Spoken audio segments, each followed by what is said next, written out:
Welcome to Quicksand, the most important news in pharma and biotech this week.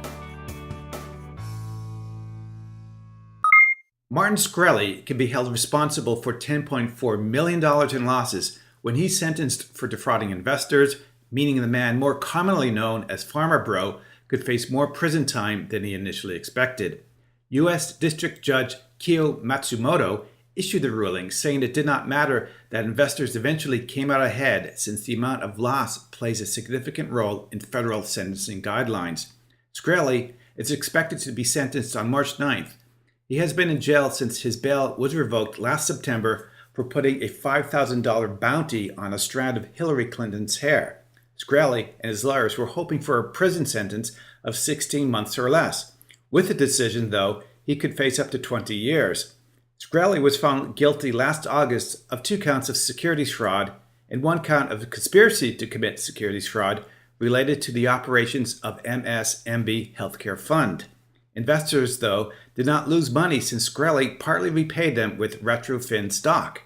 Before, during, and after the trial, Shkreli has cultivated a reputation as America's most hated man, increasing the price of a life-saving drug 50-fold, holding an anticipated Wu-Tang album hostage, harassing women on Twitter, and for his smug court appearances. The FDA finalized its version of the addendum to the International Council for Harmonization's Good Clinical Practice Guideline.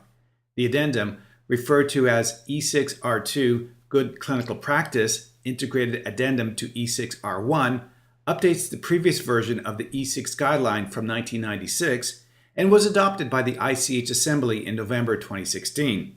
According to FDA, the guideline was amended to encourage implementation of improved and more efficient approaches to clinical trial design, conduct, oversight, recording and reporting, and also updates standards regarding electronic records and essential documents. FDA also says the updated standard will improve clinical trial quality and efficiency while maintaining human subject protection and reliability of trial results. Shortly after its adoption by ICH, the EMA finalized their version of the guideline, which came into effect for the EU in June 2017. Switzerland has also amended its clinical trial ordinance to refer to E6R2 as of May 1, 2017. Additionally, Health Canada announced last May that it plans to fully implement the addendum in April 2018, though Japan's Pharmaceuticals and Medical Devices Agency has not yet said when it will implement the new guideline. With more than 700 orphan designation requests last year, the FDA announced a new pilot program to make the request process more efficient. The pilot will include a new form intended to make the submission process easier for sponsors to complete orphan designation requests and to make the process more efficient for FDA, according to FDA Commissioner Scott Gottlieb.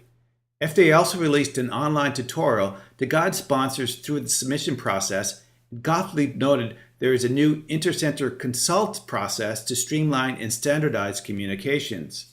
In addition to the pilot, FDA vowed to eliminate the orphan drug designation backlog and is planning a public meeting to discuss the scientific and regulatory issues related to cancer treatments that target a tumor's genetic features rather than its location in the body.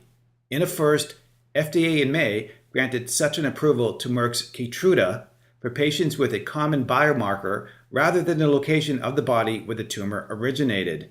Meanwhile, FDA also entered into a new Memorandum of Understanding with the National Organization for Rare Disorders to conduct outreach with patient affairs staff to enhance the incorporation of patient experience into regulatory discussions.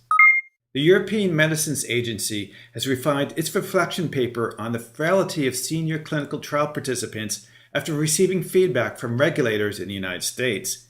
EMA's final version of the paper incorporates significant changes proposed by the US FDA. Members of EMA's geriatric expert group released the document for consultation back in 2015, at which time its scope covered all forms of frailty. The goal was to encourage sponsors to assess the baseline frailty characteristics of trial subjects. That done, sponsors could assess whether frailty parameters correlate with outcomes, and in doing so, follow ICH advice on generating safety and efficacy data tailored to specific subpopulations in the real world. The consultation closed in 2016, but the process of getting a final text approved by the Committee for Medicinal Products for Human Use has progressed slowly. Now, though, EMA has finalized the document and shared the feedback that influenced its revisions. FDA submitted the feedback behind some of the headline changes, including the decision to narrow the focus on trial participants aged 65 years and older. One goal of the reflection paper is to recognize that frailty only loosely correlates with a person's age, and therefore more refined assessments of baseline characteristics are needed.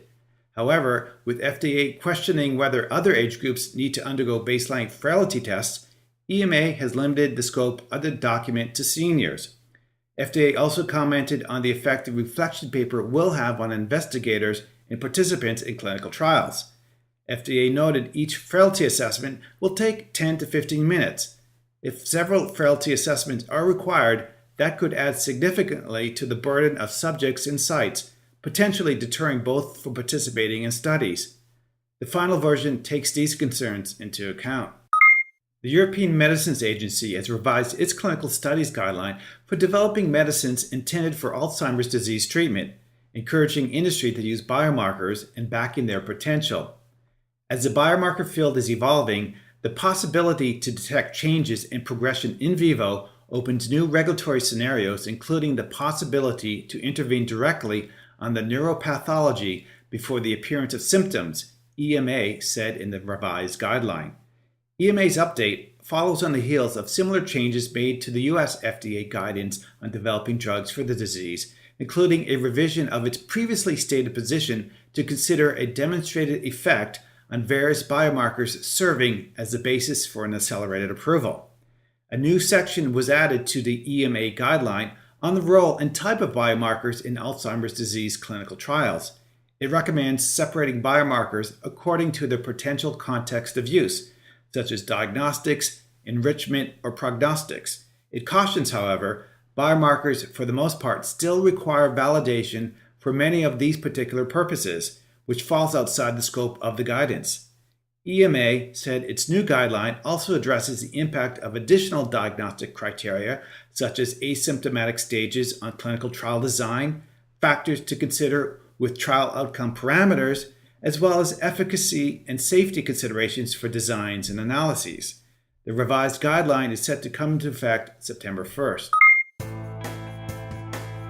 Thank you for listening to Quicksand, episode 20, March 5th, 2018.